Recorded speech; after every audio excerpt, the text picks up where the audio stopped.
the world headquarters of common sense. Talk Radio. It is extraordinary in this day and age that a teacher in Britain in the 20th century, 21st century, should have to go into hiding for fear of his and his family's life, simply for teaching his children a religious studies class. We need to understand this one thing, that this is no more about a teacher who was suspended for showing a caricature of Prophet Muhammad in a religious class in a school.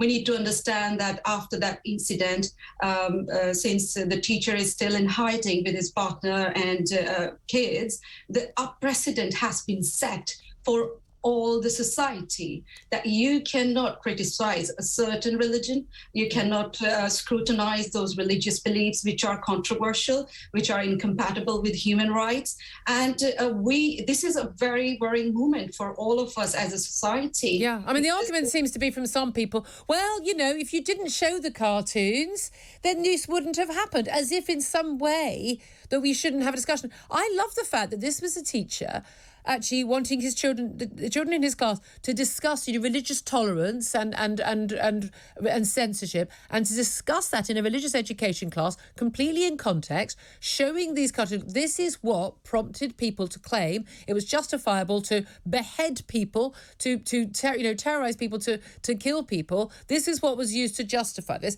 You know, let's discuss the cartoons.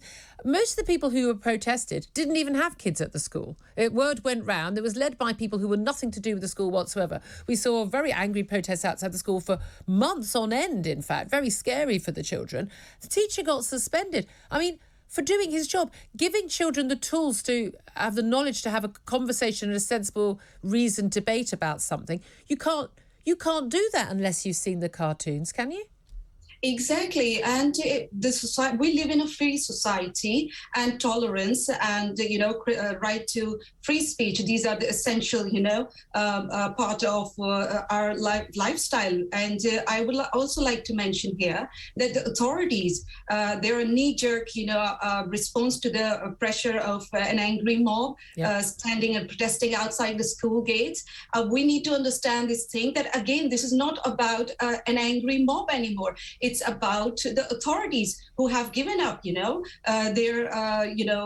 their competence, and they have told us that now we have to give in to the pressure of some fundamentalists who are protesting outside the school gates. And again, I have, seen this statement from the Labour MP, Kim Ledbetter. She said that she supports the teacher, and she's been, in touch with teacher and his family. I mean, it's really, I would say, disingenuous to portray this whole situation as if the teacher was suspended, and then later, after the investigation, the teacher has been reinstated and he has refused to join the job.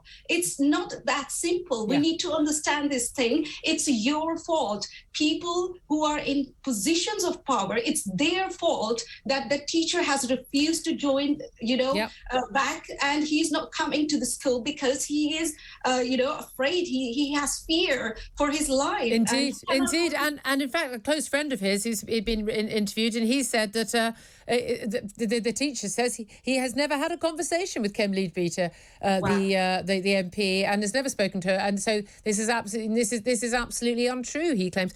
But this is the thing. I mean, we did not see. We had that sort of show of force immediately after the murders in Paris of the cartoon, the magazine Charlie Hebdo's staff. But then everything sort of died away, and it just became a sort of, could everyone just not mention this? Don't do anything to rile people. But then we saw, a French teacher 18 months ago in Paris, Samuel Paty, being beheaded, hunted down and beheaded because of what he was teaching. Again, just simply doing his job.